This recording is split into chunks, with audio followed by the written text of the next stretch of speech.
sexy lumilata ka pa. Sinasabi ko sa'yo. Subukan. Ano, hindi ka pakikilos dyan? Ha? Mga kain tulog lang alam nyo. Anong akala nyo sa akin? Katulong? Ha? Baka palusin ko kayo isa-isa dyan. Ayaw mo talaga.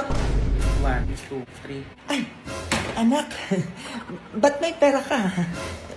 Saan mo nakuha yan? Ay, bigay ni Ninang Ma, 3K.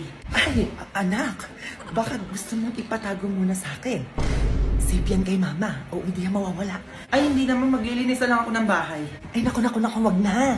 Diyan ka na lang, oo, ako na lang kikilos dito sa bahay. Eh, ano bang gusto mo, anak? Parang masakit yung ulo mo, ikaka-cellphone mo yan eh. Gusto mo hilutin ko ulo mo? Oo naman, parang masakit yung ulo. Sige, mahilutin mo ako. Tanggalin natin yung sakit ng ulo mo. Yung pera mo, di ko makita. Ay, eto yung 3K ma, oh. Ayan, okay na yan, anak. Maglilinis pa pala ako ng bahay. O, diyan ka na lang kahit mag-cellphone ka na maghapon magdamag. Ako na bahala sa gawain bahay. Ba't parang ang bait mo ngayon, ma? Hindi naman, anak. Oo. Wag mo na akong tulungan, kaya ko na to.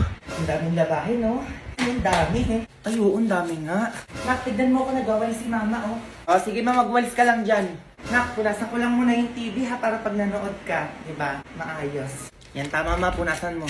Nak, anong gusto mong ulam? Sige ma, kahit ano na. Nakapagod. Nak, lalampaso ako.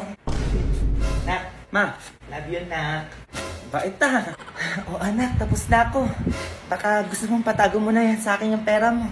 Sige ma, kunin ko din bukas, ha. Oo naman, anak. Itatago ko lang naman eh. Ba't ganito?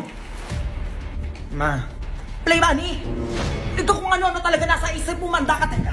ma, joke lang. Eto ka, oh. Ma... Oh!